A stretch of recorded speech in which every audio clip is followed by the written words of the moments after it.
नमस्कार सभी को। मेरा नाम है वैद्य मोहिनी दाते, विश्वार्थ आयुर्वेद चिकित्सालय एंड पंचकर्म सेंटर पुणे।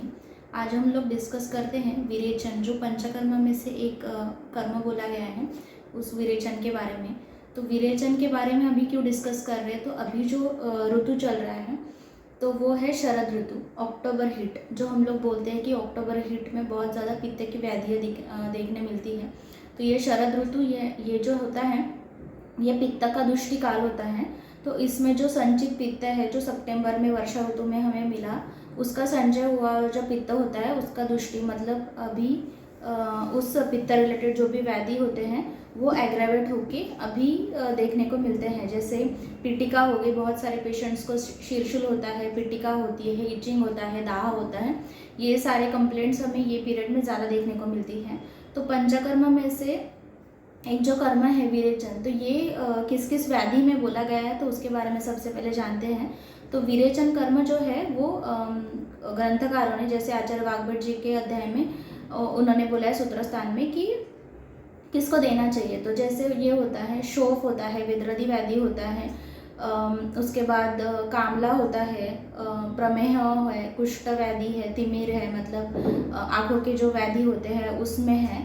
उसके बाद उसके साथ साथ ही स्किन के जो भी डिसीजेस होते हैं उसमें, और ये दाह वगैरह जो बोला है उसमें, फिर छर्दी मतलब वोमिटिंग वगैरह जो टेंडेंसी होती है पेशेंट के उसमें, और मलावरोध में विरेचन करना बहुत ही उपयुक्त होता है।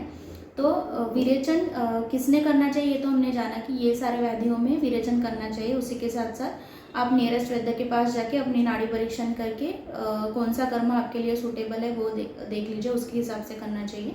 क्योंकि इसके अलावा भी बहुत सारी व्याधियों में हम लोग विरेचन करा सकते हैं according to complaints of patients.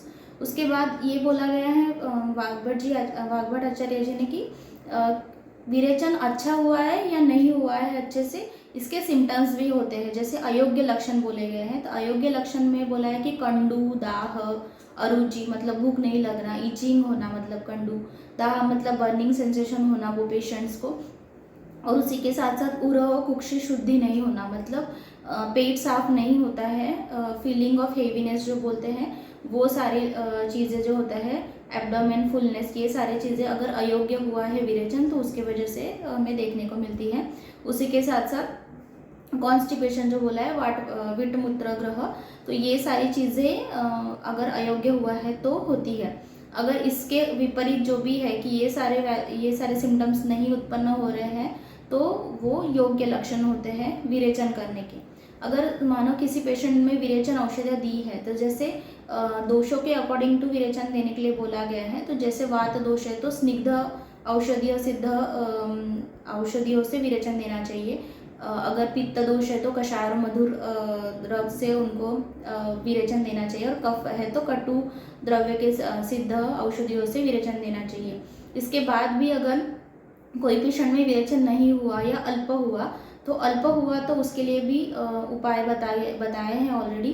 तो अगर अल्प हुआ है तो उस टाइम उस पेशेंट को उष्ण पानी मतलब गर्म पानी पीने के लिए देना चाहिए, कोमट पानी, गुनगुना पानी।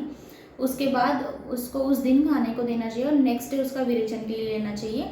और अगर बिल्कुल भी विरेचन नहीं हुआ है वो पेशेंट का, और उसका स्निग्धता जो होती है, जैसे विरेचन करने के पहले स्नेहन द्रव्य जो दिए जाते हैं पीने के लिए, घृतपान किया जाता है, वो अगर रुक्ष लग रहा है, हमें स्निग्धता नहीं लग रही वो पेशेंट में, तो वो वैद्य चेक करके उसके बाद में डिसाइड करते हैं कि उसको फिर से विरेचन के लिए लेने के लिए 10 दिन के बाद के पीरियड में फिर से स्नेहन सेवन करा के हम लोग उसको विरेचन करते हैं। तो इस प्रकार अगर योग्य लक्षण अयोग्य लक्षण के साथ साथ किस व्याधि में विरेचन करना है, ये ग्रंथकारों ने मेंशन किया है।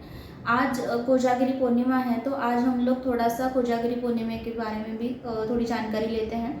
तो कोजागिरी पूर्णिमा जो है वो शरद ऋतु में ही क्यों आती है, तो जो शीतल चंद्रमा की जो शीतल किरणें होती है, ये पित्त का दुष्टिकाल जो है, पित्त को शांत करने के लिए, उसका जो दाह है, उसकी जो उष्णता है वो कम करने के लिए होती है। तो चंद्रमा के प्रकाश से युक्त जो दुग्ध सेवन बोला गया है, ये भी विरेचन की तरह ही काम करता है। जैसे हमें बोला गया है कि दुग्ध सेवन करने चाहिए, तो अति ज़्यादा मात्रा में दुग्ध पान करने से भी रेच होते हैं पेशेंट्स को, या तो भी नॉर्मल इंसान को भी रेच होते हैं। तो इसके साथ हम लोग जो दवाइयाँ इसे सिद्ध करके देते हैं। चंद्रमा के प्रकाश में जो दूध रखा जाता है उसमें ही दवाइयाँ हम लोग डाल के उसको सिद्ध करते हैं।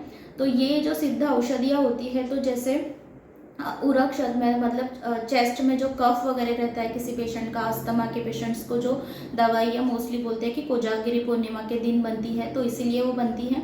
दूध से कफ बढ़ता है, ये कंसेप्ट लोगों को पता होता है। तो दूध से कफ बढ़ता है तो फिर दूध सिद्ध दवाइयाँ क्यों देते हैं? तो अगर ज़्यादा मात्रा में हम लोग दुग्ध सेवन करते हैं और वो जो उष्ण तीक्ष्ण गुण वाली जो औषधियाँ से सिद्ध ये होता है, जो दूध होता है, वो उरह में जाके मतलब चेस्ट एरिया में जाके वहाँ के दोषों को, वहाँ के कफ संचित को निकाल कर रेज के थ्रू निकाल देता है, और वो जो उष्ण तीक्ष्ण औषधियाँ है उसमें काम करती है। इसलिए ये दुग्ध सेवन उसका दुग्ध के साथ उसका सेवन करने के लिए बोला है। और चंद्रमा के शीतल प्रकाश से जो उसमें आध्यात्मिक अगर तरीके से सोचे तो ऐसा बोलते हैं कि जैसे मनुष्यों ने पूछा था कि हमें भी अमृत समान कुछ चीज़ें चाहिए, तो भगवान जी ने फिर बोला कि कोजागिरी के पूर्णिमा के दिन चंद्रमा के जो शीतल प्रकाश आएगी उसका अगर तुम साथ अगर दुग्ध सेवन करते हो तो वो तुम्हें अमृत के समान होता है। तो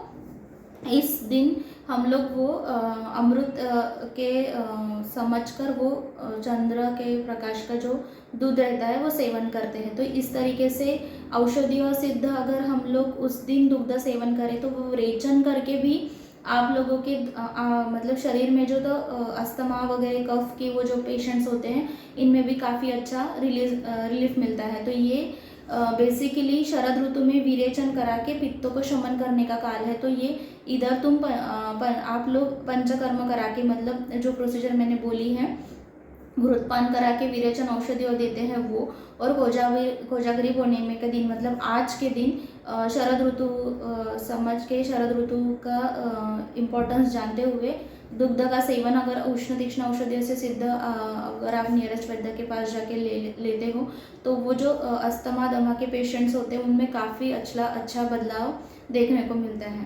तो आज के कोजागरी पूर्णिमा के उत्सव पर आप सभी को मेरी तरफ से बहुत बहुत शुभकामनाएं हैं।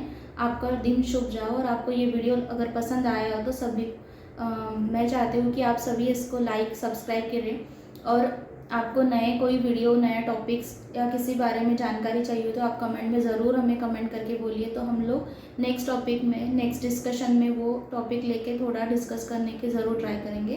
तब तक के लिए सभी को थैंक यू।